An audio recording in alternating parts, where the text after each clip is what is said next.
জাতীয় নাগরিক পার্টির সদস্য সচিব আক্তার হোসেন বলেছেন, সরকার সংস্কার নিয়ে সাপলুডু খেলছে। রাজধানী বাংলা মোটরে সমসাময়িক বিষয় নিয়ে সংবাদ সম্মেলনে তিনি বলেন, সরকারের ভেতর থেকে সংস্কার ভণ্ডুল করে নির্বাচন বানচাল করতে চাইছে। আর দলের মুখ্য সমন্বয়ক নাসিরুদ্দিন পাটোয়ারি বলেন, বড় দলগুলো আসনের লোভ দেখিয়ে গণতন্ত্রের পথ রুদ্ধ করার চেষ্টা করছে। বিস্তারিত তাফিমুল ইসলামের রিপোর্টে। চলমান রাজনৈতিক সংকটের মধ্যে অন্তর্বর্তী সরকারের সংবাদ সম্মেলনের পর নিজেদের অবস্থান পরিষ্কার করতে সংবাদ সম্মেলন আয়োজন করে জাতীয় নাগরিক পার্টি এনসিপি। শুরুতেই দলের সদস্য সচিব আক্তার হোসেন বলেন, সরকারের ভেতরের একটি অংশ নির্বাচন বানচালের পায়তারা করছে। সরকারের ভিতরে থেকে যদি আবারও নিজেরাই নিজেদেরকে ঐক্যমত্য কমিশনের মতো করে ফাংশনাল করে এই সংস্কার প্রস্তাবনাগুলোকে ডিলে করার কোনো চেষ্টা করা হয়, তার মধ্য দিয়ে কিন্তু বাংলাদেশের নির্বাচন ঝুঁকিতে পড়বে।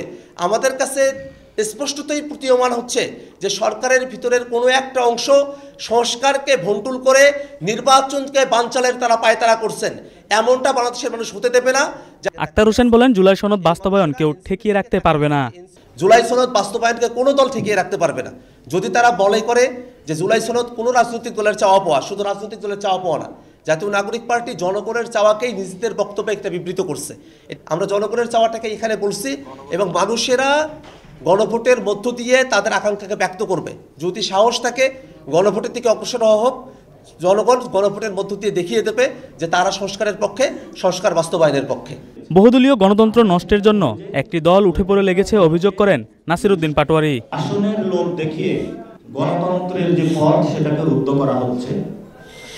বিভিন্ন ছোট ছোট দল যারা রয়েছে, এক দুইটা আসন দিয়ে গণতন্ত্রের যে পথ, বহুদলীয় গণতন্ত্রের যে সৌন্দর্য, সেটাকে বাংলাদেশে নষ্ট করা হচ্ছে, রুদ্ধ করা হচ্ছে।